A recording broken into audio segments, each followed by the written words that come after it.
Ya, kita mulai hari ini pelajaran tentang penentuan tingkat diskonto dalam rangka penilaian bisnis dengan pendekatan pendapatan.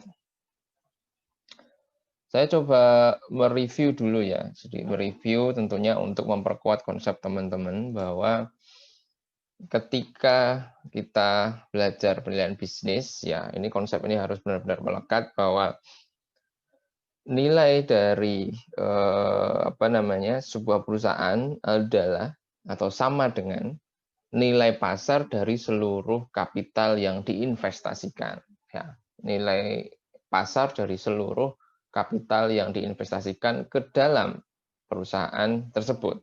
Ya, kapital itu ada dua. Ya, kita udah tahu ya. Kapital itu ada dua. Ada kapital berupa utang, ada kapital berupa ekuitas. Kapital berupa utang itu disediakan ya atau dipasok ya oleh kreditur yang memberikan utang pada perusahaan.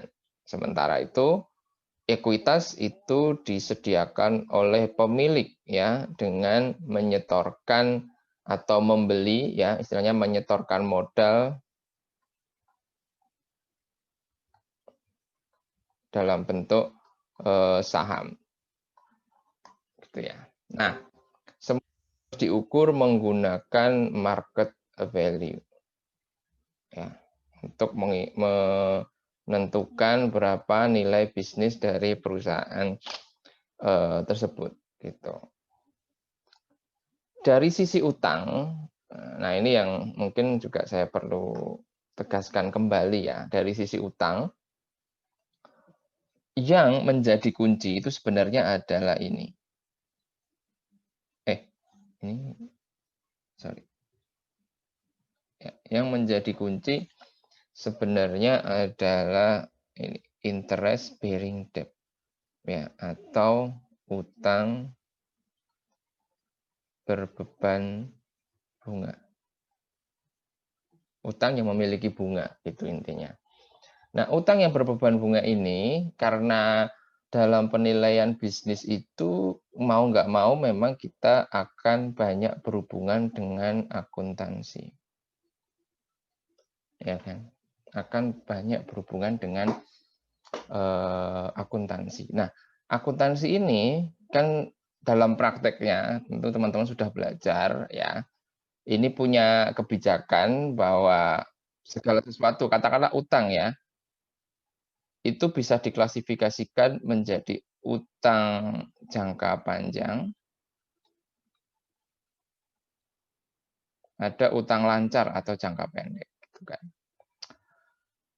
Utang dikategorikan lancar ketika dia jatuh tempo kurang dari 1 tahun atau kurang dari sama dengan. Kalau jangka panjang dia lebih dari 1 tahun jatuh temponya gitu. Nah, kalau kita ilustrasikan misalnya sebuah perusahaan itu tahun 2015 itu berhutang gitu ya senilai 100 juta dengan bunga misalnya 12% jatuh tempo dalam 5 tahun. Misalnya seperti itu. Ya. Pada tahun 2015 ini tentu akan dikategorikan sebagai utang jangka panjang, gitu kan ya. Yang mana ini juga akan masuk dalam utang kapital. Nah, waktu berjalan 2016, 2017, 2018 ini 1 tahun, 2 tahun, ya 1, 2, 3, 2019. Nah, tiba di laporan keuangan 2019, maka utang ini ya kan akan jatuh tempo pada 2020. Artinya dia hanya berselang 1 tahun dari tahun 2019. Otomatis di 2019 dia akan klasifikasinya dalam neraca ya, ini klasifikasinya akan menjadi utang jangka pendek. Karena apa? Utang ini akan jatuh tempo dalam waktu kurang dari atau sama dengan 1 tahun. Nah, yang perlu saya tekankan di sini teman-teman, jangan kemudian utang ini ya pada saat misalnya teman-teman melakukan penilaian di 2019 ya. Jangan sampai kemudian utang ini tidak dihitung dalam utang kapital ini. Karena oh ini utang jangka pendek lah kan yang menjadi ini utang jangka panjang. No, bukan ya. Jadi yang menjadi patokan adalah dia utang berbeban bunga. Di sini kuncinya. Oke. Jadi utang ini meskipun di 2019 tergolong sebagai utang jangka pendek, lagi-lagi karena pengaruh dari kebijakan akuntansi. Walaupun dia utang jangka pendek, tetapi dia adalah utang kapital. Sehingga tetap harus diperhitungkan dalam perhitungan penilaian bisnis. Gitu. Oke? Ya. Jadi patokannya bukan, oh ini utang jangka pendek, nggak usah.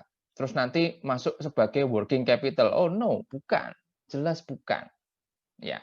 Termasuk tadi ya yang saya katakan, dalam perhitungan working capital, ya itu adalah utang-utang yang memang terkait dengan operasional. Gitu. Jadi tidak semua hutang jangka pendek, ya itu nanti akan diperhitungkan sebagai working capital. No. Itu konsep yang teman-teman harus matangkan ya supaya memahami secara filosofisnya oh begini loh ya. Ya jadi kuncinya adalah utang itu adalah utang berbeban bunga. Dia bisa jangka panjang, dia bisa jangka pendek gitu ya. Dalam artian ya itu tadi. Utang itu kadangkala ya memang seperti itu. Kita utang jangka panjang 5 tahun di 5 tahun yang lalu. Setelah berjalannya waktu mendekati jatuh tempo pasti dia akan klasifikasinya menjadi utang jangka pendek gitu. Semuanya ini ya, informasi-informasi ini ya bisa teman-teman gali pada catatan atas laporan keuangan. Ya, ini kalau secara cepat lah ya, tanpa harus bertemu atau berdiskusi dengan manajemen. Tentunya pada saat nanti melakukan penilaian itu harus melakukan diskusi dengan manajemen. Ya, tapi paling enggak informasi ini ada di JAK. Gitu. Oke. Nah, itu tentang utang. Jadi kuncinya adalah di utang berbeban bunga, utang kapital. Sementara di sisi ekuitas ya di sini market value dari equity ya. Ini market value. Nah, kalau kita lihat di neraca itu juga ada equity, tapi dia adalah yang ini book value. Nah, kita harus lihat pada sisi marketnya, gitu ya, pada sisi market value. Nah, kalau kita lihat di neraca pasti teman-teman akan ketemu yaitu common stock, gitu ya, kemudian paid in capital, kemudian return earning, gitu. Nah, ini adalah equity yang ada di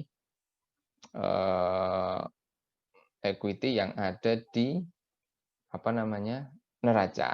Nah, setelah kita bandingkan dengan market value, maka selisih antara book value dengan market value dinamakan dengan market value added. Inilah yang merupakan ukuran ya tambahan istilahnya ya, tambahan kekayaan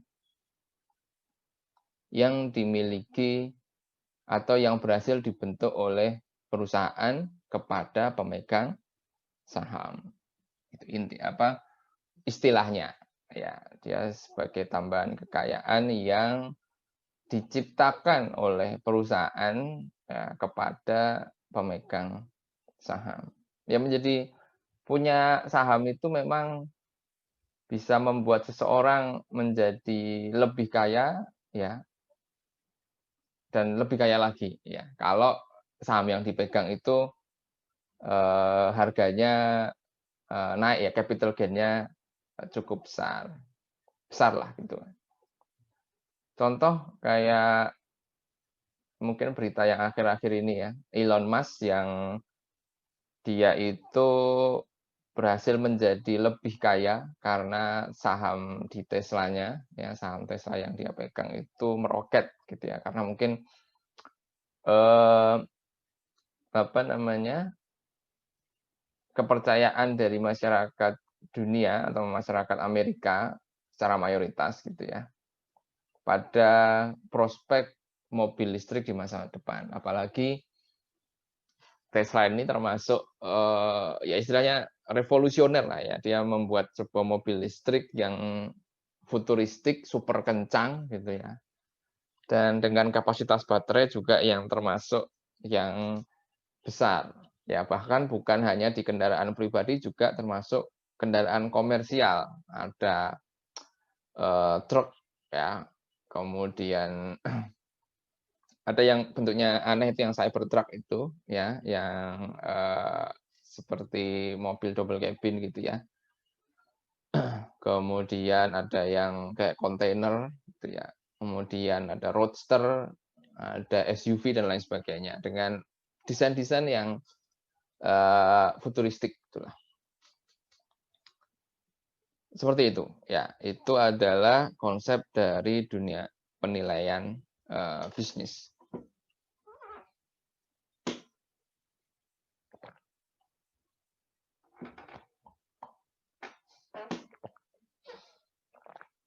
Ya, kalau kita lihat dari sisi akuntansi yang namanya sisi, eee, bisa melihat ya, bisa melihat nilai suatu perusahaan itu bisa dari sisi kreditnya, atau dari sisi seluruh kapital, atau dari sisi debitnya, atau, nilai dari seluruh aset. Nah itu, ya itu pandangan ya, berbagai, teori yang mencoba untuk melakukan, apa ya istilahnya, prediksi ya, berapakah nilai nilai, suatu perusahaan gitu ya. Ada yang mengambil dari sisi kreditnya, ada yang di sisi debitnya, ada yang di sisi, net asetnya dan lain sebagainya. Oke, saya lanjutkan.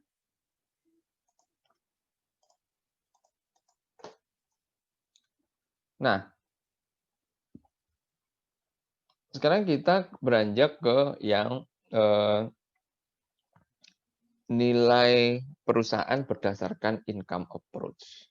Nah, menurut Frank, Reilly ya, bahwa nilai dari aset, the value of an asset is the present value of its expected return, ya. Jadi ada kata kunci present value, dan sini present value dan expected return.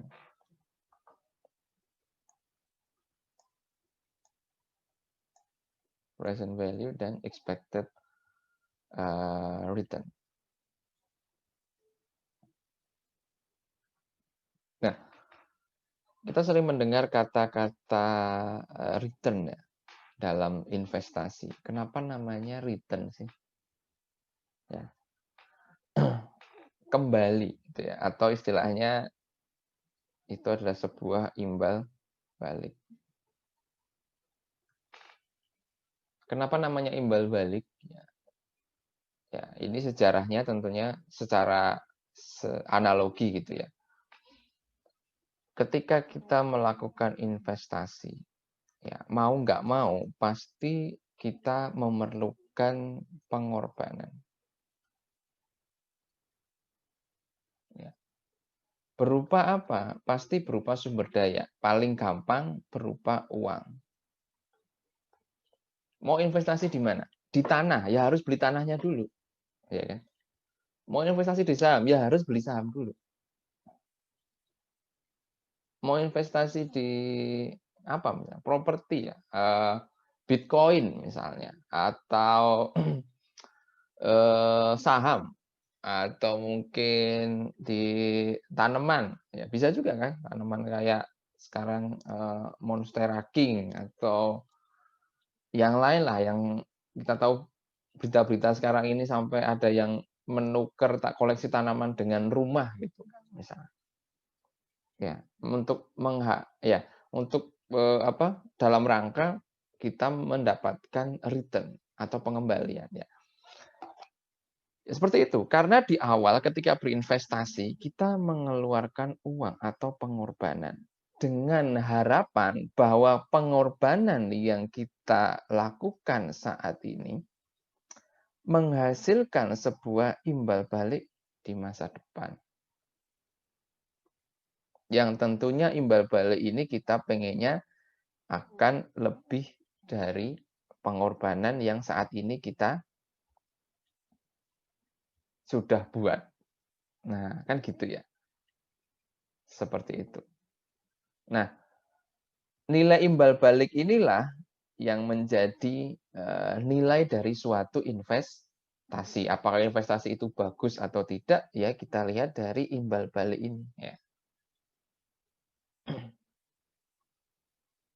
Seperti itu. Jadi income approach menggunakan logika teori bahwa nilai dari suatu aset itu ya nilai dari imbal baliknya yang kemudian ditarik ke nilai sekarang. Ya, karena ada konsep time value of money.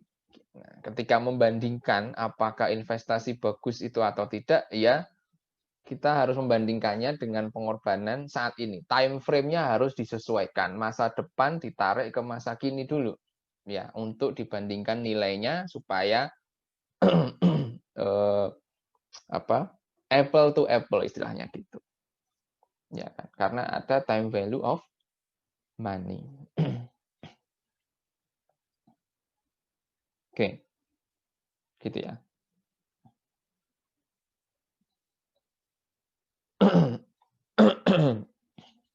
Gini.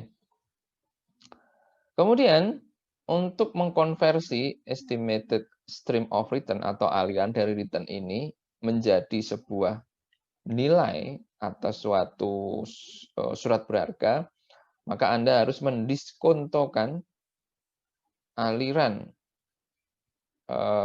pendapatan ini atau return ini sesuai dengan rate of return yang telah ditetapkan. Itu ya, secara sederhananya.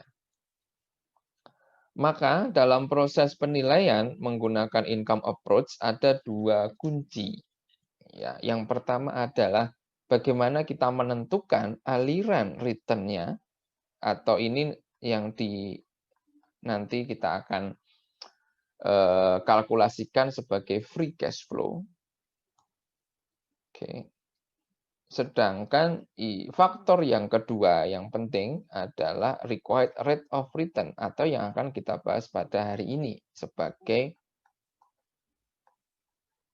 tingkat diskonto. Atau ya tentunya ini adalah sebagai tingkat return yang diharapkan. Gitu. Nah, inilah yang akan kita bagian ini dulu yang akan kita pelajari. Setelah itu pertemuan berikutnya akan membahas yang ini.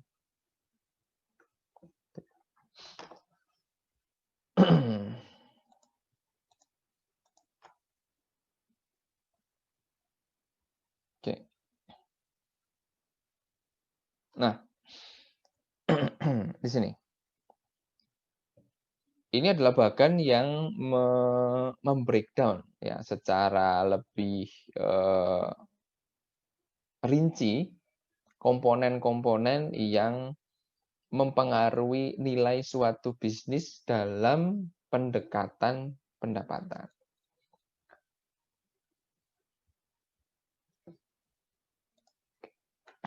Nah, business enterprise value atau ini juga bisa equity value dari suatu bisnis. Itu di sini kita lihat adalah free cash flow yang ya atau aliran pendapatan tadi ya yang didiskontokan ya kan. Yang didiskontokan ya menjadi nanti karena kita harus menghitung present value ya kan, jadi free cash flow ini dicari present value-nya dengan menerapkan discount rate gitu kan. Nah, discount rate yang akan kita pakai itu adalah cost of capital atau kita dulu sering menyebutnya WACC, weighted average cost of capital ya.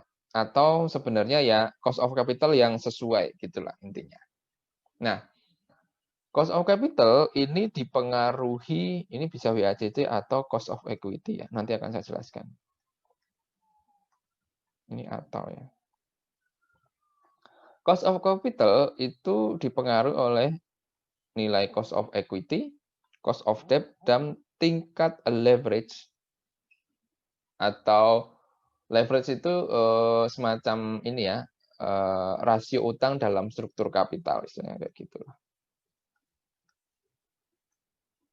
Ya, ya intinya bagaimana perpaduan atau perbandingan mixture campuran antara utang dan ekuitas dalam struktur modal perusahaan. Gitu. Nah, ini yang akan kita pelajari. Mempelajari tingkat diskonto artinya mempelajari cost of capital. Mempelajari cost of capital nanti kita akan cari tahu mempelajari cost of equity dan cost of debt. Ya, serta sedikit tentang leverage. Gitu. Nah, di pertemuan besok nanti bukan besok ya, mendatang. Kita insya Allah kelas pengganti kan Senin ya. Free cash flow kita akan bahas yang merupakan kalau di breakdown lagi itu ada dua bagian besar. Yang pertama adalah bagian yang ada di hasil operasi, ya, hasil operasi perusahaan. Ini kita bisa lihat rinciannya ada di atau sumber dokumennya ada di laba rugi. Sementara yang kedua yang terkait free cash flow atau menentukan arus kas yang menciptakan nilai, ya, arus kas perusahaan yang mempengaruhi arus kas perusahaan adalah dari sisi investasi yang diperlukan untuk mendukung operasi. Ya, yang ini nanti sumbernya kita bisa tahu dari salah satunya dari neraca. Gitu ya. Nah, hasil operasi ini ya paling gampang ya ini tentang profit tentunya. Nah, profit tentu dipengaruhi oleh profit ya keuntungan, ya bagaimana dia mendapatkan pendapatan dan bagaimana biaya-biaya yang dikeluarkan serta dipengaruhi juga oleh tingkat apa namanya pertumbuhan serta bagaimana ya durasinya dari proyeksinya kemudian berapa lama dia bertahan seperti itu serta pajak gitu ya. Nah, revenue nanti akan dipengaruhi oleh faktor-faktor yang ada di sini. Gitu. Besarnya yang ada di sini ini akan dipengaruhi oleh apa faktor-faktor yang ada di sini. Kalau yang investasi yang diperlukan untuk mendukung operasi, namanya kalau kita berbisnis ya, ya kan. Contoh kalau kita ya usaha inilah, jadi ojek pangkalan misalnya. Ojek pangkalan kalau kita apa namanya, berarti kan kita paling nggak butuh motor kan, maka kita beli motor. Nah beli motor itu di sini ya. Jadi investasi itu bisa dikategorikan menjadi dua, investasi jangka panjang dan jangka pendek. Ya, kalau investasi jangka panjang sifatnya kita kayak membeli sesuatu, mengeluarkan uang untuk membeli modal atau faktor produksi intinya kayak gitu ya. Ya bisa berupa rumah, pabrik, mobil, mesin gitu yang mempunyai masa manfaat yang panjang atau berupa aset tetap biasanya. Contohnya kalau kita ngojek ya kita beli motor. Nah, pada saat kita ngojek cuma modal motor doang yang nggak bisa untuk operasi sehari-hari dalam jangka pendek ya artinya yang ada kebutuhan-kebutuhan yang harus kita penuhi. Contohnya ya perlu bensin kan. Gitu ya. Bensin itu kan kita beli habis sehari, kita beli habis kayak gitulah contohnya. Itulah yang dinamakan dengan working capital atau investasi dalam jangka pendek. Tuh. Ya kalau kita jualan tempe goreng ya pasti kan butuh persediaan tempe mentah, tepung gitu kan, micin, misalnya minyak, nah itu kan. Nah, kalau investasi jangka panjangnya ya kompor misalnya, ya beli lemari, ya beli wajan kayak gitu yang bisa untuk jangka panjang. Nah, pengeluaran-pengeluaran ini mempengaruhi arus kas perusahaan tentunya, gitu kan. Makanya, ini juga akan diperhitungkan. Nah, working capital akan dipengaruhi oleh hal-hal berikut ini, sementara capital expenditure akan dipengaruhi oleh hal-hal berikut ini. Gitu. Oke. Nah, saya lanjut.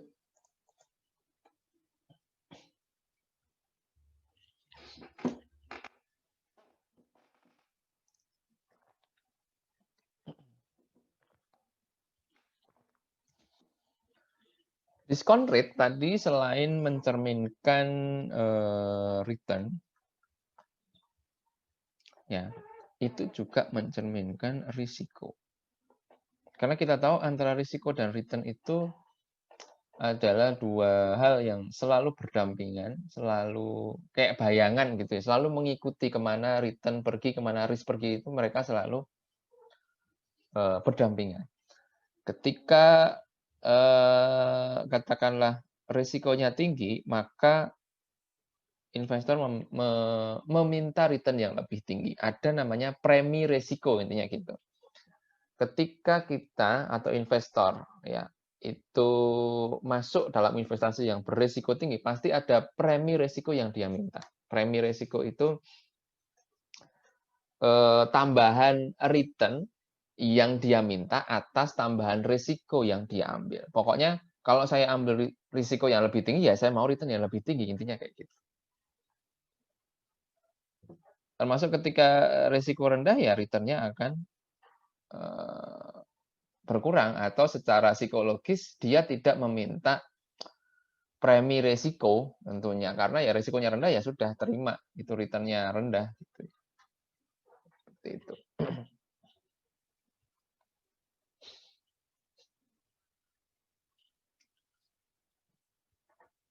Risiko didefinisikan sebagai suatu tingkat atau derajat ketidakpastian ya atas suatu realisasi dari pendapatan ekonomi di masa depan yang diharapkan. Jadi adanya aliran atau harapan atas mendapatkan sesuatu di masa depan itu kalau semakin tidak pasti, berarti risikonya semakin besar.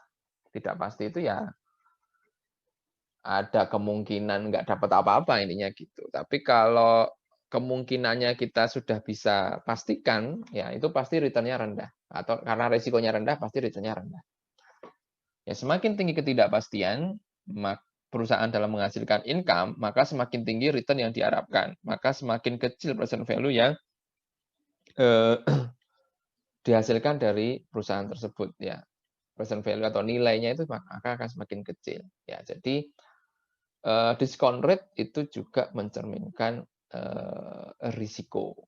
Jadi sebuah perusahaan yang punya discount rate tinggi, kita bisa semacam mengambil kesimpulan bahwa ini kemungkinan perusahaannya risikonya tinggi. Gitu. Ya, karena discount rate-nya semakin tinggi, ya, maka nilainya semakin kecil. Present value-nya akan semakin kecil, teman-teman. Gitu.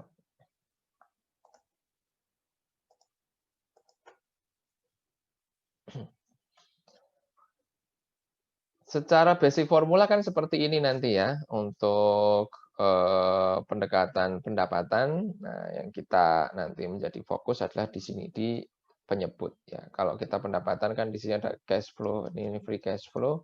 Di sini adalah discount rate.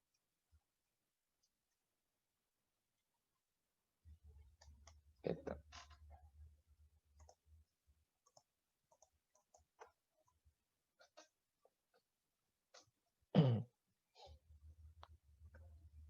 Nah, nanti mungkin ini juga akan saya ulang lagi nanti di pertemuan mendatang. Discount rate itu kalau dalam pendekatan pendapatan itu ada dua. ada cost of capital, ada cost of equity. Ya, tadi yang saya sempat singgung ya. Ini ada 2. Loh, kok bisa ada 2? Iya, tergantung model yang dipakai dalam pendekatan-pendekatan itu apa. Kalau dia pakai model invested capital, ya, ini adalah model free cash flow yang available untuk seluruh penyedia kapital.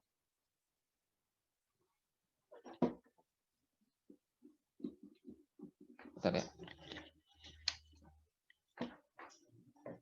Untuk seluruh penyedia kapital.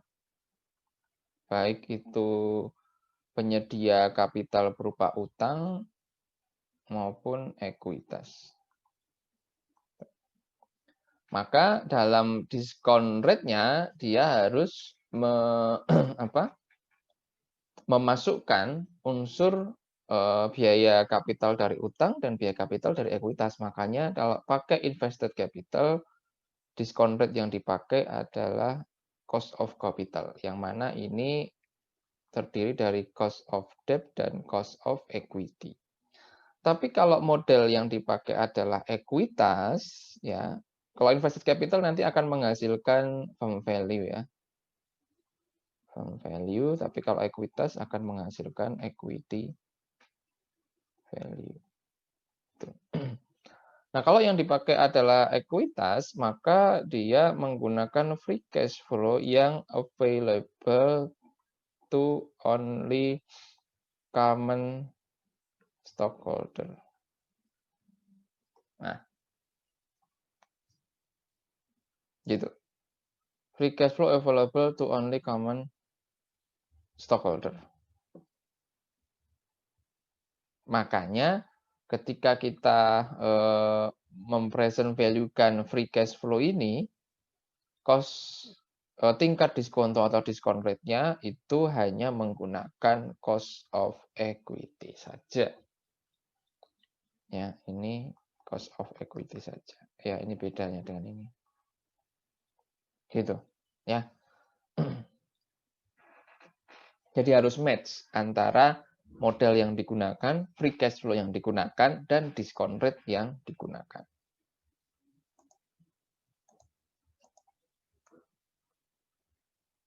Oke. Nah, kita akan bahas satu-satu. Cost of capital, cost of equity, dan cost of debt.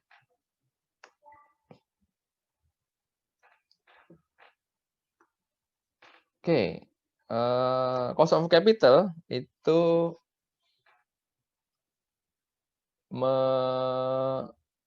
mencerminkan ya tingkat pendapatan atau return yang diharapkan oleh pasar. Cost of capital juga mencerminkan semacam biaya opportunity atau opportunity cost. Ini juga ya ini mengandung return dan risiko, intinya gitulah. Ya. Opportunity cost itu sebenarnya secara sederhananya gini teman-teman. Ada yang tahu nggak? Nah, saya pengen tahu feedbacknya dulu. Teman-teman ada yang tahu nggak apa itu opportunity cost? Biaya opportunity. Konsepnya seperti apa sih biaya opportunity itu? Coba di chat boleh, mau langsung speak up juga boleh. Silakan. Kelas 505 ada nggak yang pengen menjawab? Nih, satu pertanyaan yang saya lempar dulu. Ada yang tahu nggak apa itu opportunity cost? Ini banyak dibahas nih. Di ekonomi ada, saya kira. Itu biaya pengorbanan, Pak. Sorry. Ini siapa ini? Arista, oke. Iya. Gimana, Arista? Jadi kalau misalnya opportunity cost itu, ibaratkan kita harus memilih dua pilihan di waktu yang bersamaan, Pak. Ibaratkan kalau saya contohkan untuk kegiatan sehari-hari ya, Pak. Misal, hari ini Arista mau makan dulu atau mau belajar dulu, ibaratkan begitu. Ketika Arista memilih belajar, otomatis Alista nggak bisa untuk makan. Nah, ketika kita milih makan, kita nggak bisa untuk sambil belajar gitu, Pak. Itu ibaratkan Oke. itu kegiatan yang tidak komersil ya, Pak. Ibaratkan itu Ya, nggak ya. ada uangnya. Tapi kalau misalnya ada uangnya, berarti ibaratkan kita memilih promosi yang tinggi atau menambah produk yang ada, Pak. Kalau kita menambah biaya promosi, mungkin budget kita untuk menambah produk akan lebih kecil. Ataupun sebaliknya, ketika kita menambah produk, mungkin biaya promosinya akan lebih kecil. Seperti itu, Pak. Mantap. Oke. Thank you, Alista. Ya, sudah sangat mewakili. Saya coba bacakan dari chat juga. Faisal juga ini sudah memberikan jawaban yang tepat. Intinya dalam dunia ini kita diberikan kesempatan memilih, tetapi ya sekali lagi karena kita sebagai individu yang dibeli resource terbatas, resource itu bisa uang, waktu, diri kita sendiri yang cuma ada satu, mungkin ya nggak bisa membelah diri ada di beberapa tempat, itu juga termasuk resource ya. Segala macam lah, segala keterbatasan ini yang akhirnya membuat kita di dunia ini kadang harus memilih sesuatu, yang mana setelah memilih sesuatu, kita rela berkorban gitu ya, bahwa kita tidak akan mendapatkan kesempatan pada pilihan-pilihan atau merasakan kenikmatan pada pilihan-pilihan alternatif yang lain. Nah, ini contoh Faisal. Apabila ada dua pilihan A dan B, bila kita memilih opsi A, maka B merupakan opportunity cost. Ya, karena kita kehilangan kesempatan di B, gitu ya. Biaya peluang yang mendasari setiap keputusan dari pilihan yang dibuat. Erwan Sidik, oke, good.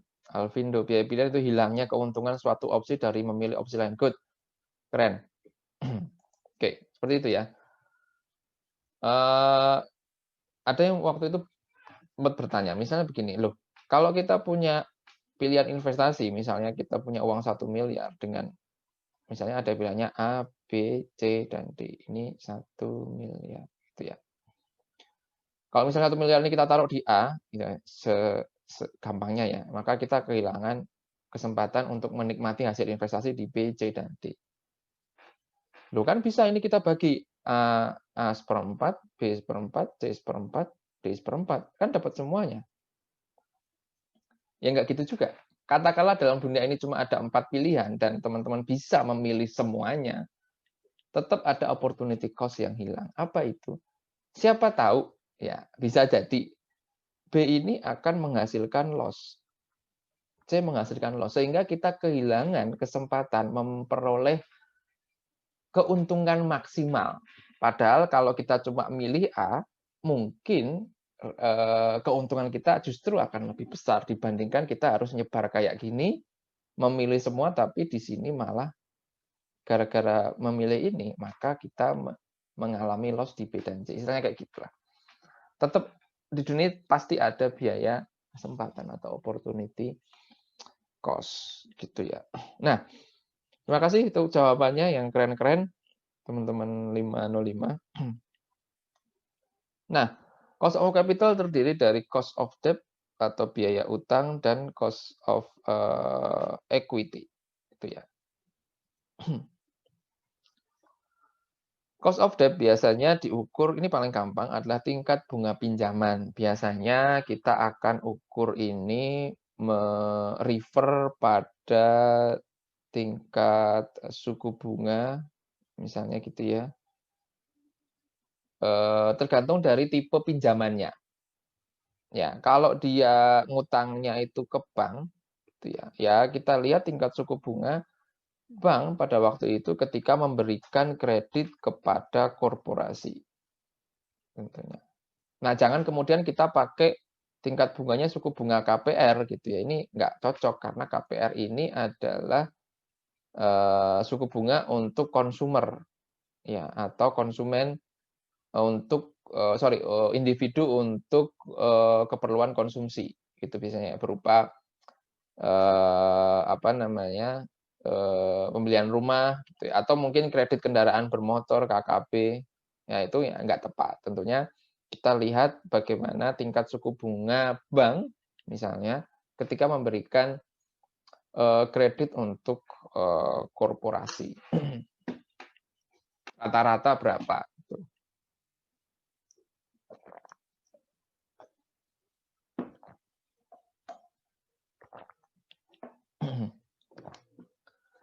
Kemudian kalau dia perusahaan ini menerbitkan obligasi, ya ini gampang, KD-nya adalah cari yield dari obligasi ini. Yield-nya berapa? Itu adalah bagaimana kita menghitung cost of debt. Nah, nanti cost of equity kita akan pakai CAPM. Ya. Dengan CAPM, maka cost of equity dihitung menggunakan rumus berdasarkan formula dari CAPM. Capital Asset Pricing Model. Cost of equity adalah atau komponennya adalah ya risk free rate atau tingkat return dari investasi bebas risiko ya ditambah dengan beta dikali dengan market risk premium atau premio risiko pasar, di mana premio risiko pasar didefinisikan sebagai tingkat return pasar ini atau tingkat return dari equity dikurangi dengan return dari investasi bebas risiko. Ya, nanti kita akan gali lebih banyak secara lebih teknis. Mungkin teman-teman pernah mempelajari waktu di manajemen keuangan, tetapi dalam aplikasinya nanti ada hal-hal yang kita perlu pelajari lebih lanjut supaya ketika nanti kita benar-benar melakukan penilaian bisnis itu sudah bisa menerapkannya secara benar, gitu ya, sesuai dengan kaidah. Oke. Kalau cost of debt itu tentunya adalah bunga dari utang, ya. Nanti pada saat ngitung cost of debt-nya tentunya harus di net dengan tax rate. Karena apa? Beban bunga adalah merupakan pengeluaran atau biaya yang merupakan pengurang pajak, deductible expense. Kenapa kok deductible expense? Karena misalnya kita punya income from operation gitu ya. Kan di sini di laporan laba rugi itu ada revenue dikurangi COGS gitu kan. Jadi gross profit gitu kan. Terus dikurangi operating expense gitu kan. Jadi income from operation. Nah, setelah itu beban bunga atau interest expense ini kan di sini. Ya. Kemudian jadi income ini kan akan mengurangi income from operation. Jadi income before tax. Kemudian di sini baru tax ya, terus ini net income. Walaupun kita utang dan kita membayar bunga, tetapi bunga ini diperhitungkan untuk mengurangi net income kan atau mengurangi income from operation kan. Kalau ininya semakin besar, berarti kan tax-nya juga income-nya ini semakin besar, berarti income kalau ini semakin besar berarti ini kan semakin kecil. Kalau ini semakin kecil, tax-nya juga semakin kecil, ya kan? Artinya dengan membayar bunga, kita mendapat benefit bahwa beban pajak yang harus kita bayarkan kepada pemerintah itu berkurang. Gitu. Jadi ada tax benefit dari berhutang. Gitu. Ya. Beda dengan perusahaan ketika menerbitkan saham, dia bayar dividen. Dividen itu tidak bisa digunakan sebagai pengurang pajak karena nggak masuk dalam laporan laba rugi itu. Dividen, pembayaran dividen itu nggak masuk dalam laporan laba rugi. Tapi kalau utang masuk laba rugi.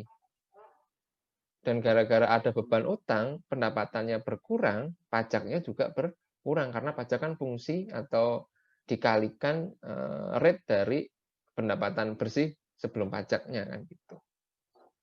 Oleh karenanya secara net sebenarnya biaya utang itu bukan bunganya murni ya, tetapi harus dikurangi dengan istilahnya kayak tax saving ya atau pengurangan pajak yang sudah dihasilkan gitu ya, yang didapatkan oleh perusahaan dari utang tersebut gitu. Jadi ini harus dikali dengan 1 main tax rate. Ya, saya kira sudah teman-teman pelajari semua di manajemen keuangan. Nah, sekarang kita ke cost of equity. Ya, cost of equity. Cost of equity ini kita gunakan capital asset pricing model. Meskipun teman-teman kalau nanti belajar lagi, ya ada model-model yang lain yang digunakan untuk menghitung capital asset pricing model. Tetapi ini yang mungkin paling mudah kita pakai, gitu ya. Menurut CAPM, cost of equity itu di breakdown menjadi rumus atau model seperti yang ada di layar ya. KE atau cost of equity sama dengan RF atau tingkat return dari investasi bebas risiko ditambah beta dikali RM minus RF. Gitu. Ya. Nah, kita coba ke konsepnya dulu ya. Menurut capital asset pricing model ya, cost of equity ya terdiri dari di sini adalah risk free rate ya, di sini adalah risk free rate. Ya, karena menurut ya teori ini ya bahwa investasi yang paling kecil return-nya itu tentunya adalah investasi yang risikonya paling kecil, gitu kan. Sementara investasi di equity tentu menghasilkan karena risikonya juga lebih tinggi, harusnya return-nya juga lebih tinggi dari investasi yang bebas risiko. Investasi bebas risiko ini kan biasanya kita pakai SUN ya, tapi nanti akan saya jelaskan lebih lanjut. Sebagai sebuah surat berharga, surat utang yang paling aman karena dijamin negara. Menurut konsepnya gitu. Nah, tentunya ketika kita berinvestasi di saham, karena cost equity ini kan biaya dari saham ya. Tentunya return-nya lebih tinggi dari yang risk free ya, karena risikonya lebih tinggi ya. Nah, cara ngitungnya mengukur selisih return antara saham dengan SUN ya, ini dengan pakai beta kali market risk premium gitu. Nah, sebenarnya di sini beta itu apa sih? Beta industri atau beta saham gitu ya. Nanti saya jelaskan kenapa ini ada tulisannya industri. Nah, beta saham ya itu kan sebenarnya beta itu mencerminkan ini ya, sebenarnya ada di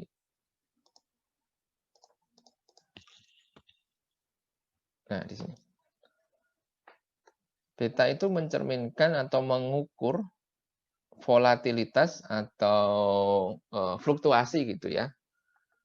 Atau merupakan systematic risk dari sebuah surat berharga atau portofolio ya, secara relatif dibandingkan dengan return market.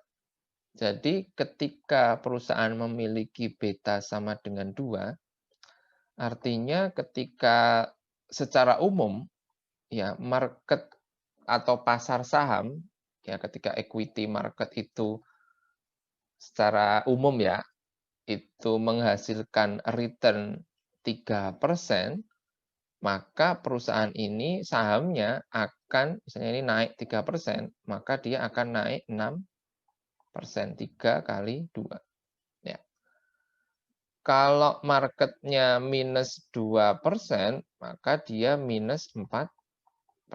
Jadi dia mengukur hubungan antara return suatu saham, ya, mengukur hubungan terhadap return pasar secara keseluruhan. Semakin besar beta, kalau betanya 10 misalnya, pasar bergerak 3% naik, dia akan bergerak 30%.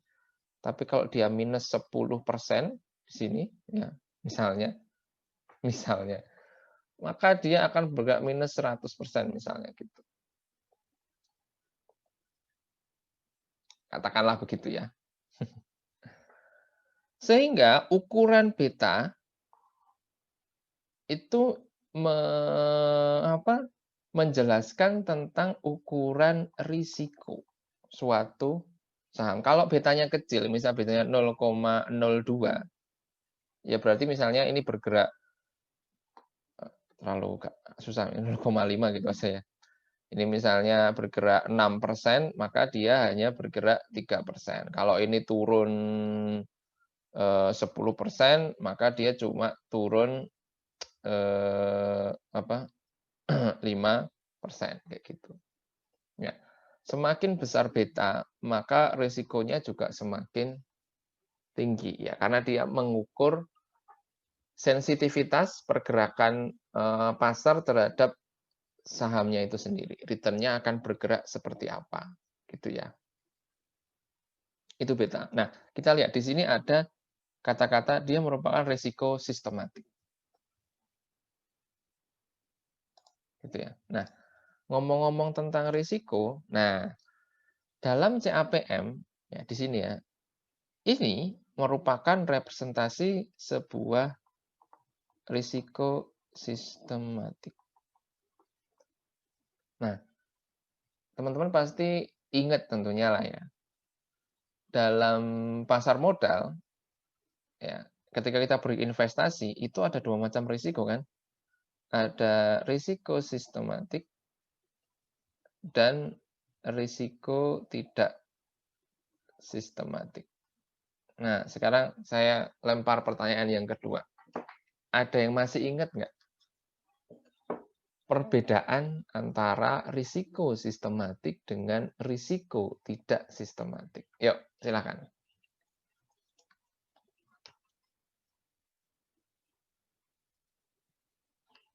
Ada yang masih ingat? Apa itu risiko sistematik dan risiko tidak sistematik? Ada yang mau ngobrol? Mau mengungkapkan pendapat? Ya, dari chat coba saya bacakan. Silvira, risiko sistematik dipengaruhi risiko pasar. Kalau risiko unsistematik tidak ada hubungannya dengan risiko pasar. Oke. Ada yang lain? Ini juga udah mengarah ya. Ada yang lain nggak? Apa namanya? Risiko sistematik dengan risiko tidak sistematik. Ya, siapa nih yang mau berpendapat? Ada lagi. Bagas. Risiko sistematik itu risiko yang bisa diramalkan akan terjadi di pasar. Risiko tidak sistematik itu risiko yang tidak dapat diperkirakan seperti kecelakaan, bencana alam. Waduh, Oke, udah ditampung dulu ya. Terima kasih untuk Bagas. Sip.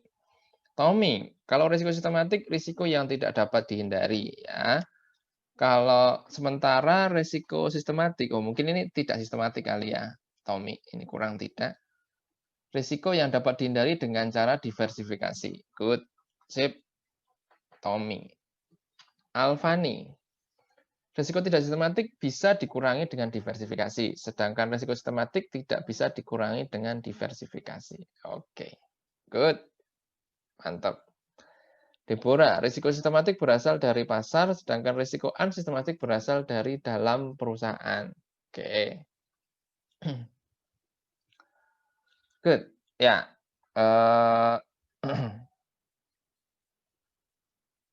Oke.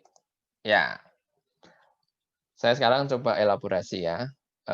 Sudah banyak yang mengarah ya. Tapi secara overall atau sebagai untuk wrap up gitu ya. Saya coba terangkan lagi.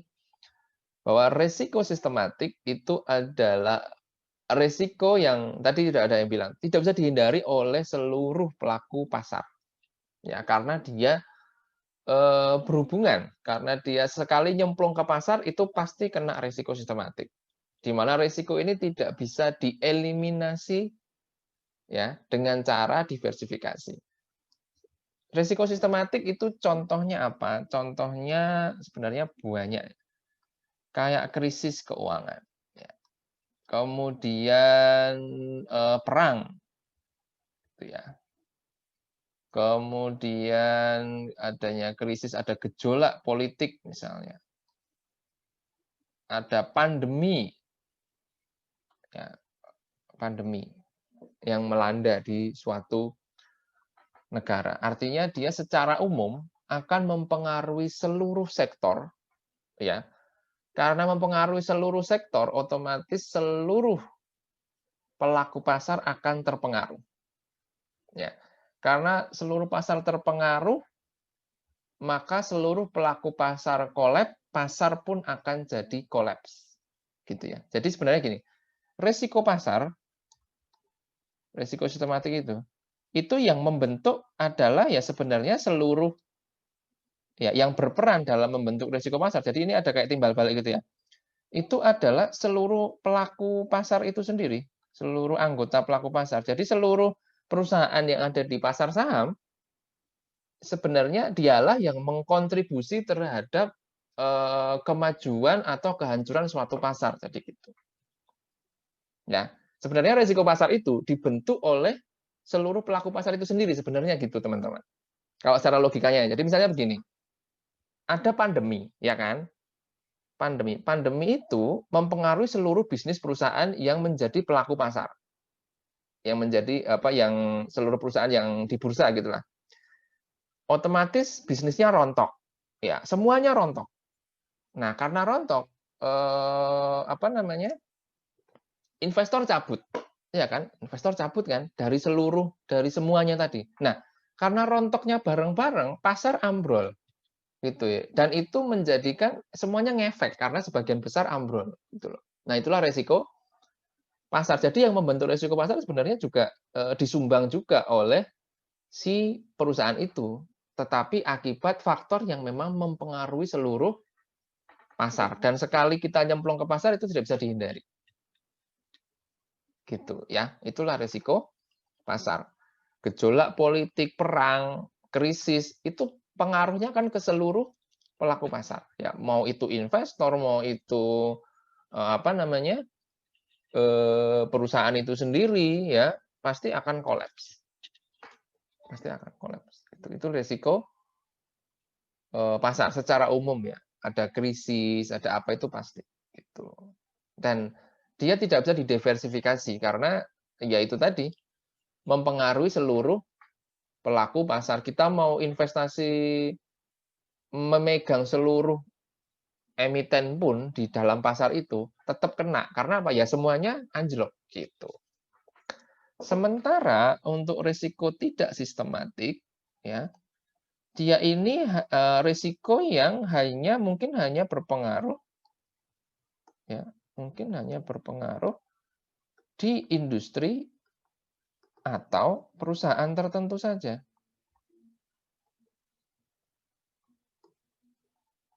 Gitu. Hanya berlaku di industri atau perusahaan tertentu saja, sehingga tidak mempengaruhi secara masif di pasar. Dan risiko ini bisa didiversifikasi. Contoh, ada buruh demo di perusahaan telekomunikasi X misalnya. Ya mungkin ya cuma dia aja yang akan sahamnya rontok gitu ya. Atau kasus korupsi yang melanda dan pelakunya itu adalah bos di salah satu emiten gitu ya. Emiten itu adalah perusahaan yang sudah listing di bursa. Ya mungkin yang akan sahamnya anjlok ya cuma perusahaan itu saja. Kalau kita investasi di banyak tempat, ya walaupun ini turun, itu tetap masih bisa kayak eliminir kerugiannya dengan keuntungan investasi di instrumen yang lain gitu ya. Seperti itu. Ya, jadi risiko sistematik tidak bisa didiversifikasi, risiko tidak sistematik itu bisa didiversifikasi dengan cara ya kita pegang lebih banyak apa namanya? Aset atau saham, maka risikonya bisa diperkecil gitu. Risikonya bisa lebih diperkecil, itu risiko tidak sistematik gitu ya. Atau di industri tertentu. Nah, misalnya atau hanya di industri tertentu saja. Jadi bukan hanya perusahaan tapi industri tertentu. Sementara industri-industri yang lain itu nggak terpengaruh, bisa. Itu kan kita juga bisa didiversifikasi. Misalnya ya selain di industri tambang, kita masuk ke industri retail, kita masuk di industri telekomunikasi kayak gitu kan. Sehingga investasi kita bisa lebih aman. Ya, itu ya contoh dari risiko tidak sistematik. Nah, kenapa saya tanyakan itu? Karena CAPM ini punya asumsi, ya, dia punya latar belakang teori di mana investor di dunia saham itu mampu melakukan diversifikasi. Secara mudahnya gitu. Dia melakukan diversifikasi yang memadai sehingga resiko tidak sistematik itu tidak dimasukkan dalam model ini. Kita lihat, ini adalah risiko sistematik. Padahal kalau tadi kita menurut teori kan ya, ada risiko tidak sistematik. Risiko tidak sistematik ini tidak tercermin dalam modelnya CAPM. Kalau ditanya, lu kenapa? Karena teori ini punya anggapan, asumsi bahwa investor saham secara umum itu bisa melakukan diversifikasi sehingga risiko itu tidak material untuk diperhitungkan, seperti itulah. Jadi itu bisa dihilangkan. Sehingga model ini makanya hanya mengukur atau merepresentasikan risiko sistematik atau risiko yang berkaitan dengan pasar atau market. Sementara risiko industri tertentu atau perusahaan tertentu itu tidak tercermin dalam model ini. Nah, meskipun begitu, model ini tetap banyak dipakai, meskipun ada kritik ya. Nah, kalau teman-teman baca di literatur penilaian atau mungkin lihat di laporan penilaian, mungkin ada yang penilai menggunakan model yang lain. Ada namanya pakai arbitrage pricing model atau adjusted CAPM. Jadi ada yang memasukkan unsur-unsur risiko tidak sistematik. Misalnya risiko tidak sistematik itu misalnya terkait ya tadi ya dengan industri atau perusahaan tertentu. Biasanya yang dimasukkan itu adalah risiko terkait size. Risiko terkait size itu apa? Bahwa apa namanya? Kalau ini di Amerika ya penelitian ya, ini menurut bukunya Shannon Pratt bahwa perusahaan kecil itu lebih berisiko dibanding perusahaan besar. Katanya begitu. Ya. Kalau di Amerika ini ada datanya dan bisa dihitung. Ada data yang bisa menjadi rujukan. Gitu ya. Nah, ada lagi ini ya plus minus gitu ya, risiko industri tertentu. Nah, jadi di Amerika itu punya data yang bisa melihat selisih bagaimana rata-rata return pasar terhadap return industri tertentu. Itu ada. Kemudian ada juga apa namanya risiko spesifik perusahaan. Nah, contohnya adalah misalnya bagaimana manajemennya, gitu ya, bagaimana istilahnya dia ada di lokasi mana gitu ya. Dan macam-macam. Gitu. Jadi mungkin nanti teman-teman dalam membaca atau melihat laporan keuangan, laporan penilaian ada yang memasukkan unsur ini semua adalah risiko tidak sistematik. Ini tidak sistematik. Ya, jadi tergantung atau spesifik pada industri dan perusahaan tertentu. Cuman kalau di Indonesia, saya nggak tahu apakah data ini dan data ini itu ada, tapi jarang ya kita pakai yang ini dalam beberapa literatur Indonesia. Dan penilaian ataupun contoh-contoh simulasi yang disampaikan oleh teman-teman praktisi itu. Karena datanya juga sulit ini. Ya, risiko ukuran dan risiko industri. Khusus untuk yang ini, apalagi ini tidak ada data. Walaupun di Amerika, ini nggak ada.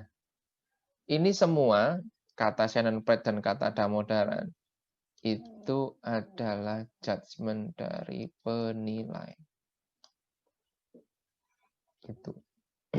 Jadi semakin ini penilai, ya semakin apa namanya berpengalaman, maka ya dia bisa mampu untuk menilai. Nah, meskipun begitu teman-teman, kita tetap bisa menggunakan CAPM ini sebagai suatu model yang kuat, gitu ya. Karena ya secara teori ini dikenal sudah apa namanya mature gitulah. Ketimbang misalnya kita menambah-nambah ini, nambah model, tetapi kita tidak punya data yang kuat. Ini malah akan menjadi pertanyaan. Misalnya kita nambah, oh ya udah risiko industrinya tambah 2% deh, gitu. Karena ini kayaknya begini. Terus ketika diuji atau nanti kena di pengadilan, ini risiko industri dari mana? Ya kayaknya begitu sih Pak. Bapak berpengalaman sebagai penilai berapa lama? Belum sih Pak. Wah itu udah kacau itu nanti. Malah menjadi blunder. Jadi kita tetap bisa menggunakan model CAPM yang klasik.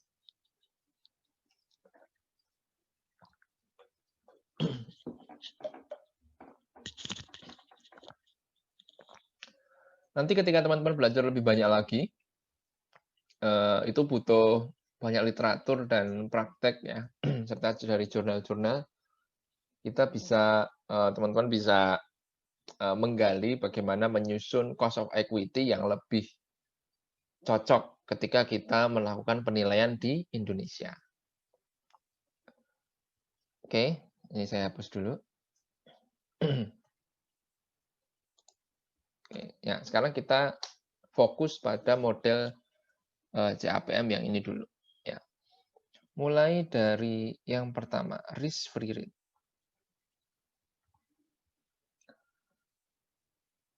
Investasi ini adalah return, ya tingkat return dari investasi bebas risiko. Biasanya kita ambil dari Sun dengan tenor 10 tahun. Nah, cuma ketika kita gunakan untuk penilaian bisnis, ternyata tidak bisa kemudian Sun ini serta-merta kita pakai sebagai risk free rate. Nah, untuk cost of equity, beberapa praktisi, ya termasuk beberapa literatur itu banyak memakai teori dan hasil perhitungan yang dikeluarkan oleh Aswad Damodaran. Ini adalah profesor asal India yang menjadi profesor terkemuka di Amerika di New York University, NYU.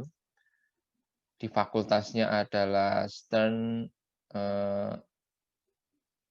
School, Stern Business School ya.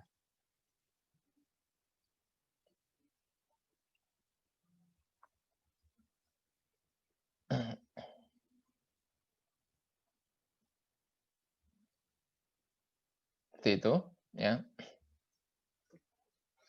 Di Stern Business School Dan banyak menjadi rujukan, intinya begitu. Nah, menurut Damodaran, gini, kalau mencari RF dengan referensi obligasi yang dikeluarkan oleh suatu negara, ya, itu hanya berlaku ketika negara itu mempunyai rating AAA. Intinya kayak gitulah. Di mana rating ini mencerminkan bahwa dia adalah apa namanya, sebuah negara yang memang reputasinya paling bagus, sehingga benar-benar merepresentasikan bahwa ini bebas risiko. Seperti itu, ya, intinya. Oke. Nah, ketika misalnya Indonesia ya, itu punya rating BAA, ya, sebuah rating di bawah Amerika, ini misalnya Amerika US ya. Katakanlah sunnya itu misalnya 7,5% gitu. Tidak bisa bahwa ini serta-merta kita pakai sebagai risk free, nggak bisa. Kenapa? Indonesia itu ratingnya BAA. BAA itu lebih rendah dari triple E, ya, atau triple A. Otomatis ini kan ratingnya lebih rendah. Rating lebih rendah berarti reputasinya tentu lebih rendah. Reputasi lebih rendah tentunya risikonya juga lebih tinggi dong. Ya kan? Nah, Damodaran menganggap bahwa Indonesia itu bukanlah murni bebas risiko. Yang murni bebas risiko adalah negara yang memang punya rating triple A. Contoh US, contoh lagi Jerman. Gitu ya. Beberapa negara yang bonafit lah. Nah, jadi kalau negaranya triple E, itu boleh langsung dipakai. Obligasi negara yang diterbitkan, suku bunganya berapa, boleh langsung dipakai. Ya, obligasi yang diterbitkan dalam currency lokal itu ya. Tetapi kalau dia apa namanya, ratingnya tidak triple E, berarti ada risiko. Artinya begini, ketika suku bunganya 7,5%, menurut Damodaran ini sudah mengandung premi risiko. Ya, jadi suku bunga ini tidak murni risk free. Jadi dia kayak risk free ditambah premi risiko. Karena apa? Karena negara ini punya rating yang bukan yang tertinggi. Ya. Artinya apa? Kalau sesuai teori bahwa ketika investor itu berinvestasi ke investasi yang lebih tinggi risikonya, pasti dia minta apa yang tadi saya sampaikan, minta premi risiko. Gitu ya. Sehingga apa? Premi risikonya ini yang ada terkandung dalam suku bunga sun harus dihilangkan dulu. Harus dihilangkan dulu. Caranya bagaimana? Saya coba tunjukkan. Sebentar ya.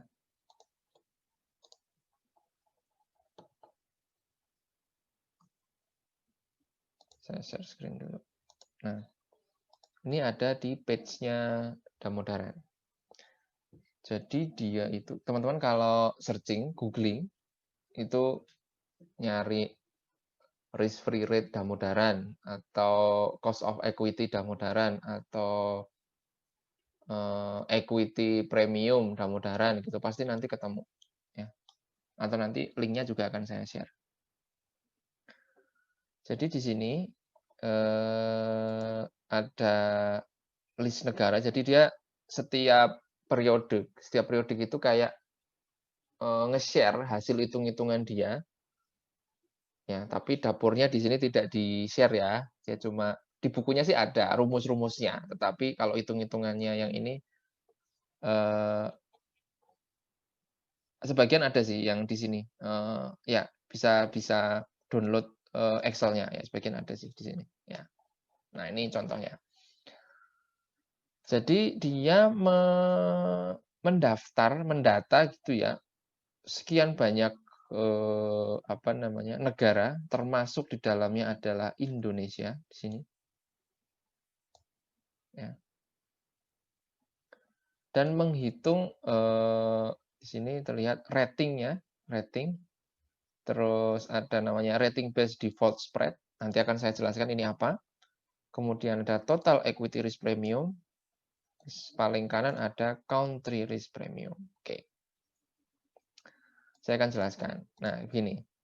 Jadi, dari rating ini, ya, kalau dia, misalnya ini Australia, ini triple A, ya, ini maka risk free rate-nya bisa langsung mengacu kepada risk free rate yang diterbitkan atau yang mengacu pada surat utang yang diterbitkan oleh Australia, ya, dengan dengan mata uang Australia gitu ya. Kita lihat misalnya US gitu ya, ini juga sama, United States, ini triple A gitu ya. Maka dia bisa langsung mengambil SUN yang dikeluarkan di Amerika atau istilahnya Treasury Bond ya, sebagai risk free rate. Sementara kalau Indonesia, kita lihat Indonesia ya, dia punya, ini BAA2, punya rating BAA2. Rating ini sebenarnya banyak yang mengeluarkan ya, selain Moody ada Fitch, ada Standard & Poor's, semuanya dari Amerika.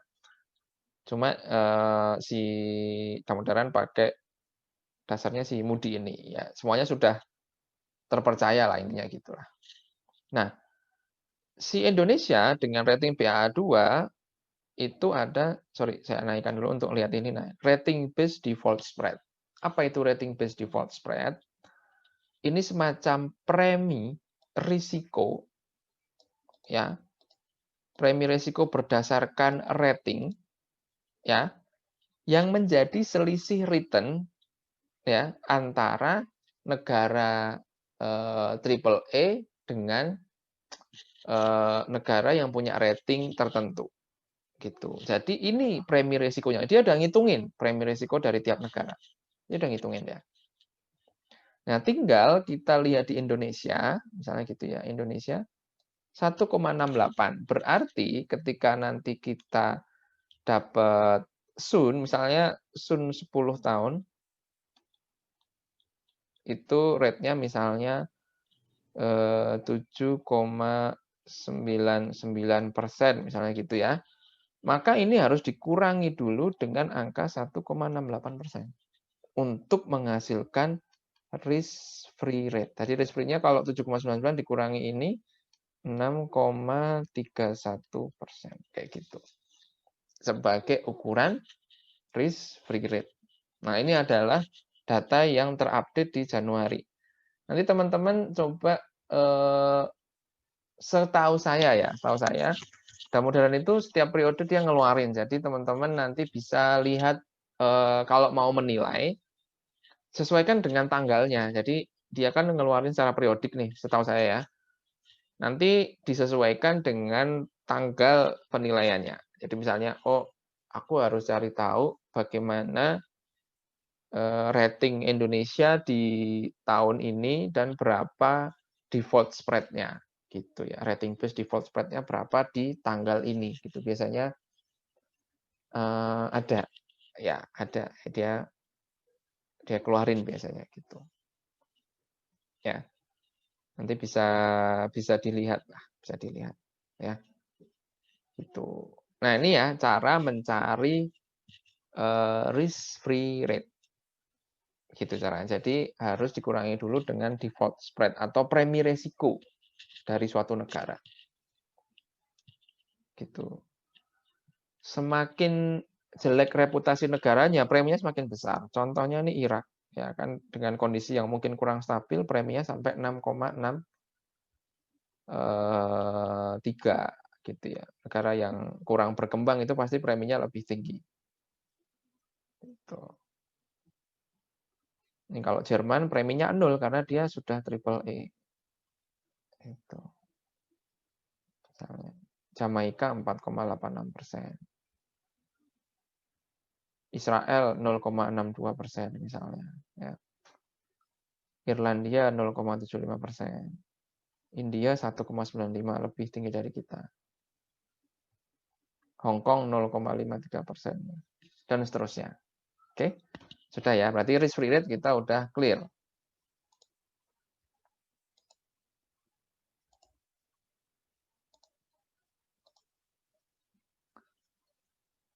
Setelah kita clear dengan risk free rate ini, lalu kita menginjak ke faktor yang kedua, yaitu beta. Nah, beta sebagai ukuran volatilitas terhadap pasar, ya, data beta otomatis hanya tersedia pada emiten di bursa, gitu ya. Jadi teman-teman kalau ya searching lah ya di beberapa penyedia data yang gratis, mau itu Yahoo Finance atau apa gitu ya,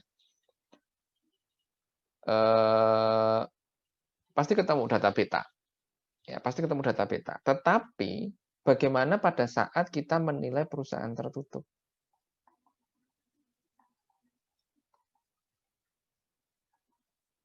Otomatis nggak ada betanya, nggak ada betanya. Orang dia nggak di pasar modal kok, dia punya saham ada, tetapi saham itu tidak diperjualbelikan di bursa, ya. Jadi ya nggak ada hitung-hitungannya, istilahnya belum ada hitung-hitungan bagaimana sensitivitas perusahaan tertutup ini terhadap terhadap return di pasar modal yang ada saat ini, nggak ada. Lalu bagaimana mencari beta untuk perusahaan yang tertutup? Nah, seperti itu. Kalau perusahaan terbuka pasti ketemu. Kalian mau menilai Telkom, Indosat itu pasti ketemu betanya, ya kan? Ya, nggak usah pakai ini, orang nilai sahamnya aja udah ketahuan kok, nilai pasarnya berapa, kalikan jumlah yang beredar berapa, kan ketemu langsung nilai total pasar, nilai pasar total ekuitasnya udah pasti ketemu kan. Nah, kita akan belajar sekarang mencari beta untuk perusahaan yang tertutup. Gitu ya. Beta saya sudah sampaikan tadi merupakan risiko tidak sistematik gitu ya, sebagai ukuran volatilitas suatu portofolio atau suatu saham individual terhadap market gitu. Nah, beta itu ada dua, teman-teman. Ada beta levered, ada beta unlevered. Seringkali penyedia data itu cuma menyediakan beta yang levered saja. Seringkali gitu ya. Nah, kalau data yang kita dapatkan beta levered, maka nanti harus ada beberapa hal yang kita perlu kalkulasi dulu sebelum kita bisa menggunakan data beta itu. Nah, begini ya. Jadi begini, teman-teman. Apa beda levered dengan unlevered? Beta levered adalah beta yang sudah dikalkulasi dengan atau memasukkan pengaruh dari struktur utang perusahaan tertentu. Gitu ya. Sementara beta unlevered itu adalah beta yang dikalkulasi tanpa dipengaruhi oleh struktur utang yang dipengaruhi oleh perusahaan tersebut. Gitu ya. Jadi seperti itu beta. Nah, mayoritas beta yang kita dapatkan kalau tidak ada keterangan ya itu adalah beta levered. Gitu ya. Beta levered. Nah, oke. Nah, dari sini udah paham dulu. Yang penting paham dulu nih, beta levered itu beta yang sudah dikalkulasi dengan memperhitungkan pengaruh dari struktur leverage. Gitu. Makanya leverage itu struktur leverage. Leverage itu kan terkait dengan utang, rasio utang terhadap total kapital. Sementara kalau unlevered itu sudah dihilangkan faktor leverage-nya, ya, sehingga dia sudah dihilangkan faktor pengaruh dari rasio utang terhadap seluruh kapital.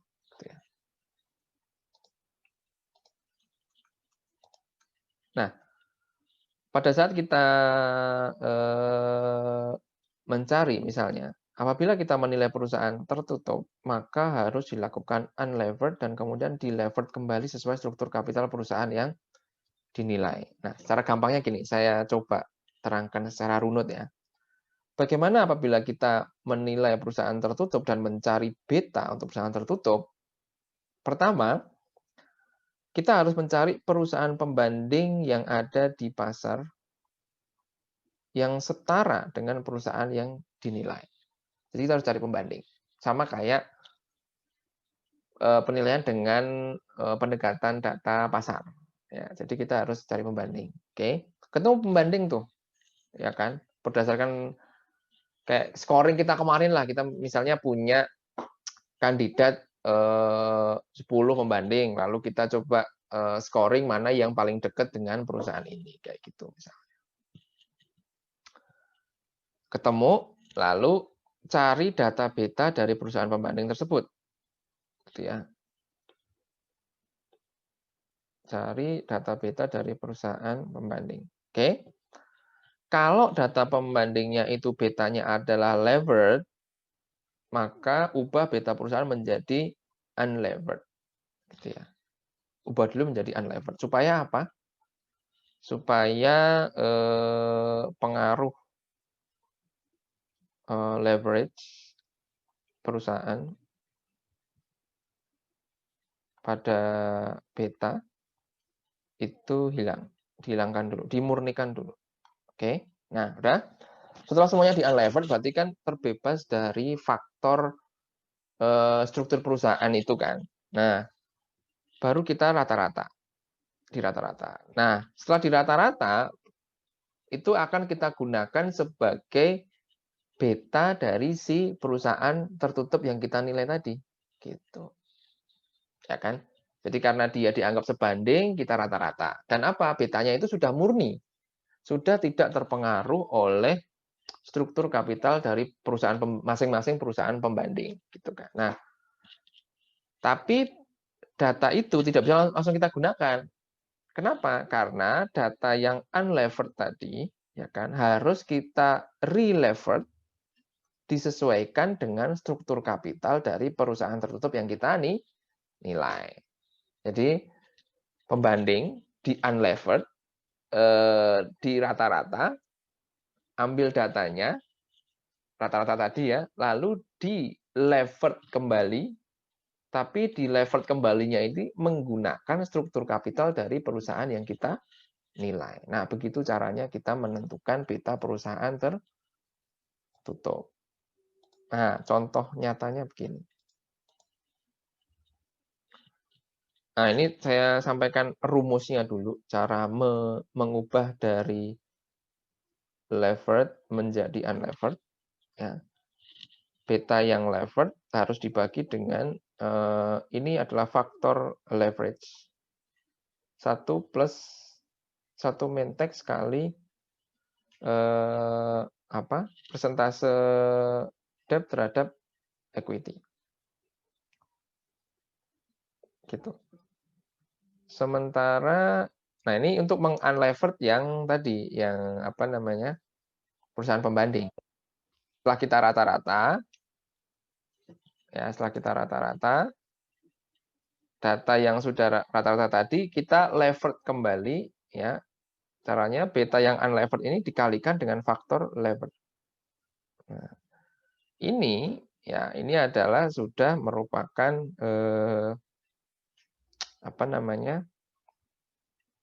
struktur dari si perusahaan tertutup yang kita nilai.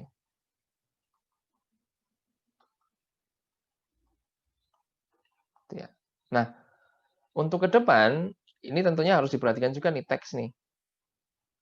Berdasarkan UU Cipta Kerja, teman-teman, PPh Badan untuk perusahaan terbuka sama tertutup itu berbeda. Ya, yang terbuka dengan syarat tertentu itu 3% lebih rendah daripada yang biasa. Ya, PPh Badannya udah berubah dari 25 menjadi 22. Perusahaan yang listing dapat keringanan lagi sehingga PPh-nya cuma 19%. Ya, untuk ke depan. Ya, sesuai dengan UU 11 tahun 2020. Itu juga harus teman-teman perhatikan. Terutama ketika teman-teman ya insya Allah lah ya tahun depan sudah di DJP, DJKN gitu kan. Diminta untuk ini menilai, nah harus diperhatikan tuh. Kalau pembanding kan perusahaan terbuka, nah dia tarif pajaknya berapa?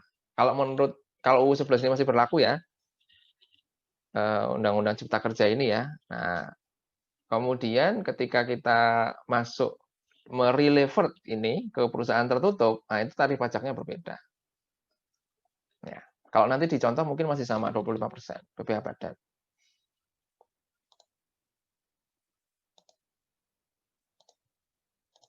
Gitu. Oke, nah ini contoh. Ini misalnya sebuah perusahaan ABC bergerak di bidang perdagangan retail alat-alat telekomunikasi. Ya, ini proyeksinya misalnya kayak gini.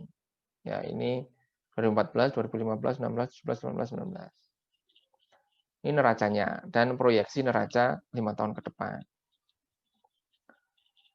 Penilai memperoleh data 5 pembanding perusahaan terbuka yang memiliki karakteristik paling mirip dengan PT ABC. Karena tadi kan telekomunikasi, kita lihat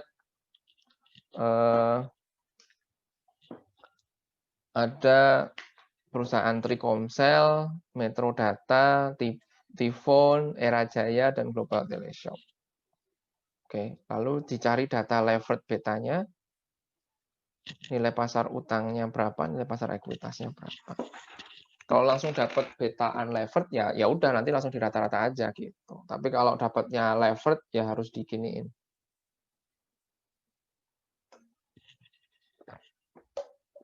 Kalau nggak ada keterangan bisa diasumsikan itu levered.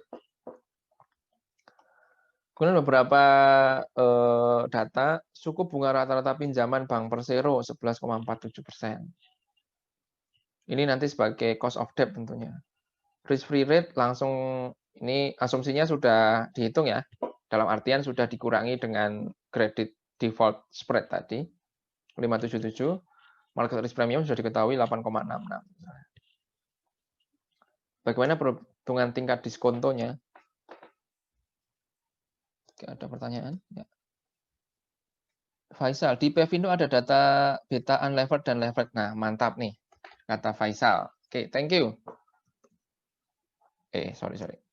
Nah, jadi kalau kita lihat di Pevindo, di lembaga pemeringkat ya, atau di rating, kalau udah dapat unlevered, ya udah kita langsung kita rata-rata. Kemudian nanti bisa kita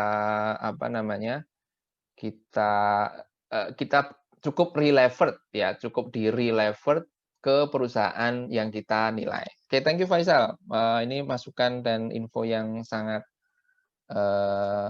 bermanfaat ya. Nah, saya coba formulasikan kalau kasusnya dia levered beta. Ya, misalkan aja nanti ujiannya suruh ngitung kayak gini ya. Paling enggak saya udah ngajarin lah gitu lah. Enggak langsung ngambil data. In case datanya seperti ini. Oke. Jadi setelah dapat levered beta semuanya, ini nilai pasar utang dan ekuitas ya, ini untuk data untuk unlevered. Kemudian ini nilai pasar utang dibagi nilai pasar ekuitas, hasilnya ini. Gitu ya. Terus ini teksnya. Teksnya masih 25% semua, teman-teman. Baik untuk yang terbuka maupun yang tertutup. Karena ini masih aturan yang lama. Yang sekarang pun saya nggak tahu berlakunya mulai kapan nih ya. Harus saya pelajari lagi. Kayaknya tahun ini sudah berlaku. Ya, UU Cipta Kerja itu. Oke, jadi ini kita masukkan ke rumus tadi. Jadi beta levered dibagi 1 plus debt dibagi equity dikali 1 main-tax. Ini kurang 1. Nah, ketemu ini sebagai beta unlevered, lalu kita rata-rata. Rata-ratanya ketemu 0,59. Nah, 0,59 ini kita tarik ke sini. Sebagai beta dari perusahaan PT ABC tadi, ya. Lalu kita relevered, ya, menggunakan data target, ya, target apa namanya, struktur utang dibagi ekuitas. Jadi dia menggunakan target rasio utang terhadap ekuitas ke depan. Nah, data ini biasanya kalau kita nggak ketemu dengan manajemen ya nggak bisa. Atau kalau dia cantumkan di annual report bisa aja, tetapi kadang ini harus ini dengan manajemen. Ya, memang makanya adalah target rasio utang terhadap ekuitas di masa mendatang. Ya, kata Damodaran karena penilaian ini bersifat forward looking, ya. Jadi menggunakan tidak struktur yang ada sekarang, tapi bagaimana target ke depan, gitu. Ketemulah ini, tapi kalau nggak ada data ya sudah pakai aja yang ada sekarang, misalnya gitu. Oke, ketemulah betanya 0,85. Nah, ini 0,85. Ketemu ya. Nah, jadi teman-teman sudah tahu caranya. Bagaimana kalau untuk perusahaan tertutup, pastikan pembandingnya setara, cari unlevered betanya. Dari unlevered itu dilakukan relevered ke perusahaan yang kita nilai berdasarkan struktur kapital dari perusahaan yang kita nilai, gitu ya. Oke, beta kita sudah tahu caranya. Sekarang apa namanya? Saya akan jelaskan tinggal satu komponen ya, yaitu market risk premium. Sebelum saya cari cost of equity secara total. Nah, bagaimana dengan market risk premium yang ada di sini? Ya, ini adalah market risk premium, ya, atau premi risiko pasar. Nah, untuk data ini kita juga bisa mengacu kepada data Damodaran. Tuh. Nah, Damodaran itu membuat data yang tadi ya, nanti akan saya tunjukkan lagi, itu sama. Secara logikanya, logiknya sama. Dia menggunakan data dari pasar modal yang paling major menurut dia. Dan mungkin di tempat dia berada sekarang, yaitu pasar Amerika Serikat.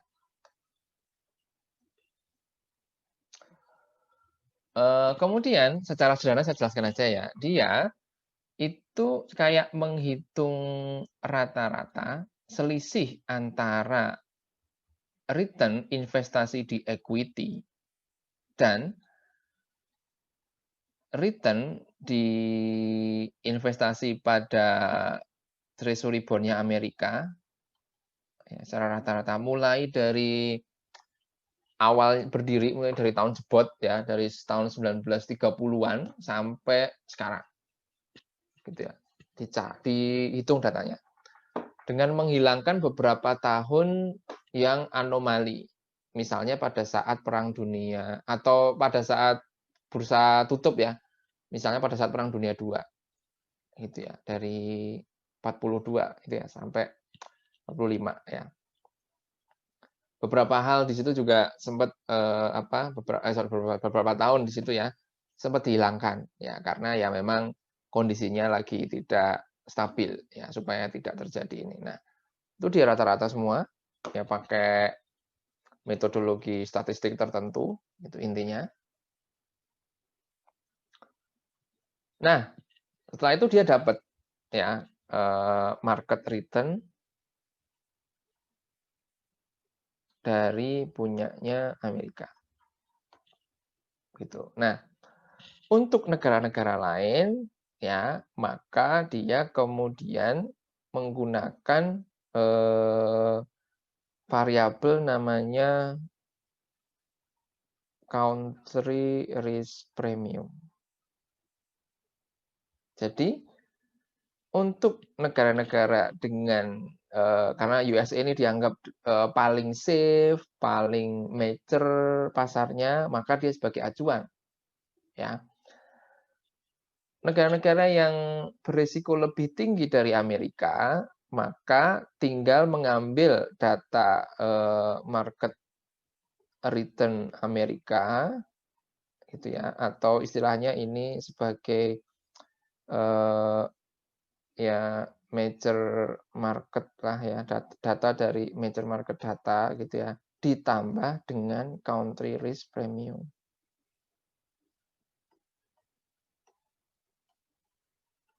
Country risk premium ini sudah dia hitung, ya sudah disediakan. Jadi rumusnya sesederhana ini saja. Dan ini banyak dipakai juga oleh praktisi. Ya. Ambil market return Amerika ditambah country risk premium. Nah, secara praktiknya seperti ini.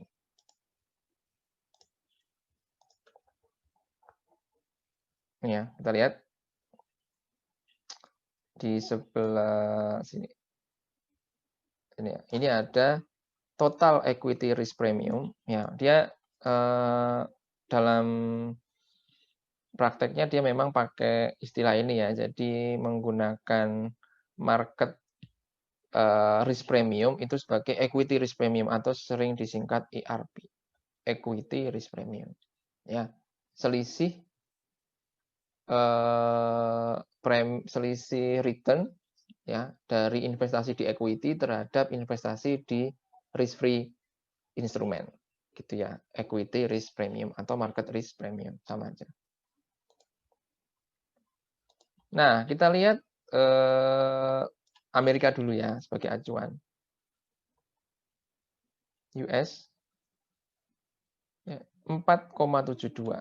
4,72 ini adalah market risk premium ya. Market risk premium. 4,72. Nah, ini menjadi acuan. Tinggal kita nanti cari Indonesia. Sebenarnya udah dihitungin sih, ini udah dihitungin semua di sini. Indonesia itu adalah 6,56. Nah, ini sudah langsung bisa diambil, teman-teman. Langsung bisa diambil. Nah, kalau kita breakdown, ini bisa aja. Amerika tadi kan 4,72. Country risk premium Indonesia adalah 1,84. 1,84 tambahin aja. 6,56%. Jadi, menghitung market risk premium adalah dengan mengambil acuan dari mengambil acuan dari major market ya, atau dari pasar modal yang sudah well established semacam Amerika, dan untuk negara lain tinggal ditambah dengan premi resiko negara tersebut sebesar 1, ya tergantung ya, masing-masing negara punya premi risiko yang berbeda-beda. Gitu. Itu biasanya acuannya adalah banyak hal sih. Salah satunya rating ya. Rating ini sangat mempengaruhi. Ya, jadi dari sebenarnya angka ini diolah kembali, ini kan namanya default spread ya tadi ya. Diolah kembali menjadi country risk premium. Ya. Seperti itu. Kalau kita lihat ya di sini, di keterangannya di atas. Mana ya?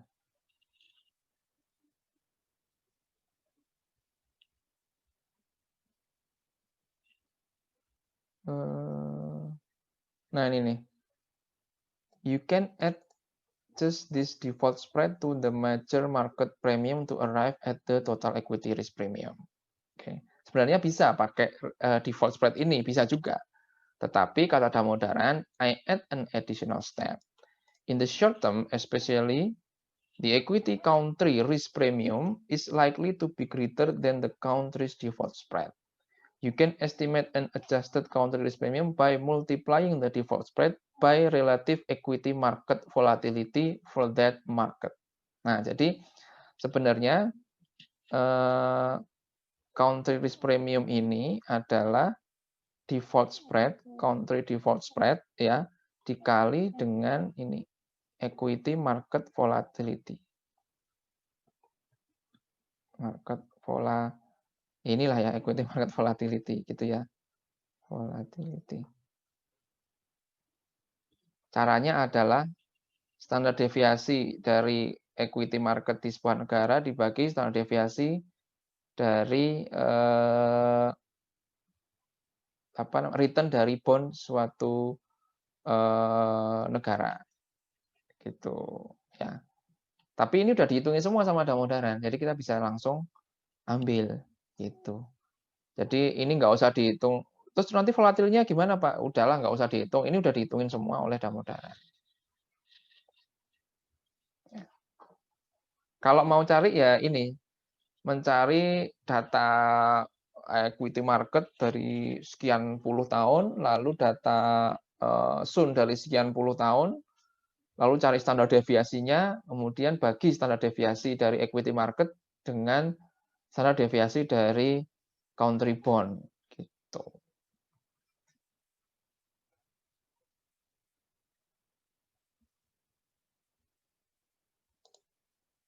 Itu caranya. Jadi tinggal langsung ambil di sini total equity risk premium gitu ya untuk Indonesia. Itu sekian.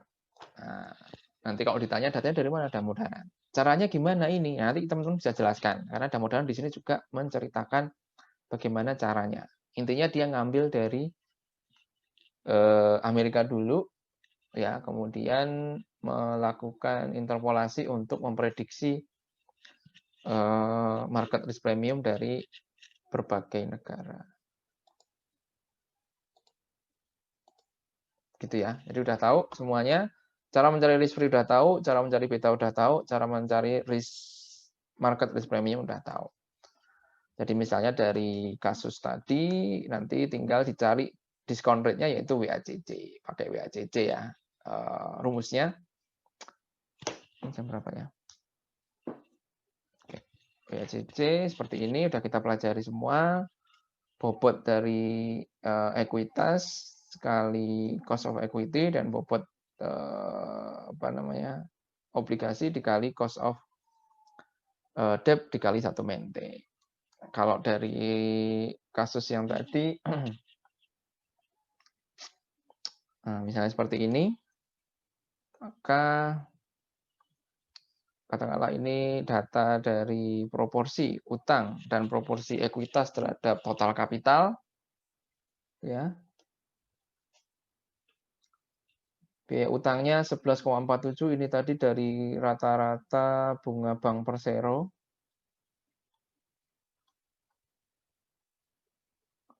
Tingkat pajak 25%, biaya utang setelah pajak ya KD kali 1 mente adalah 8,6. Oke. Biaya ekuitas tingkat bebas risikonya 5,77, misalnya udah diketahui. Ini tadi cara nyarinya adalah tingkat bunga Sun dikurangi default spread. Itu. Premium risiko pasar ini mungkin datanya yang lalu ya, jadi beda dengan yang tadi kita lihat di tabel Damodaran karena tabel tadi adalah per 1 Januari 2021. Misalnya ini 8,66 gitu ya, yang intinya dia bisa diambil langsung dari Damodaran lah. Caranya bisa US equity premium gitu ya, ditambah country risk premium gitu. Terus di relevered betanya tadi udah kita cari ya. Biaya ekuitasnya berdasarkan rumus CAPM seperti ini. Maka WACC-nya bisa dihitung dengan rumus ini, ketemulah 11,46%. Nah, setelah ini baru nanti kita gunakan untuk mendiskonto arus kas bebas yang akan kita pelajari di minggu depan. Gitu. Oke, teman-teman, sudah selesai pembahasan dari saya. Seluk-beluk, detail, dan penghitungan cost of capital dalam rangka menghitung tingkat diskonto untuk penilaian dengan pendekatan pendapatan. Nah, yuk Silakan bagi yang mau bertanya. Dibuka. Belum ada?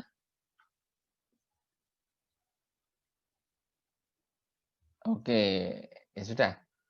Kalau belum ada, saya cukupkan sekian karena saya juga harus mengisi ini dulu, realisasi apa namanya, realisasi kuliah, ngecek absensi ya, dan apa namanya, mengisi portal ya atas kuliah hari ini.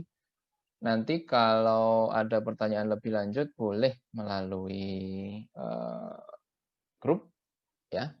Untuk link atas materi tentang tadi ya yang Damodara nanti juga akan saya share websitenya, atau teman-teman bisa searching aja sih, bisa equity risk premium Damodara gitu misalnya, itu dapat pasti di sana. Oke.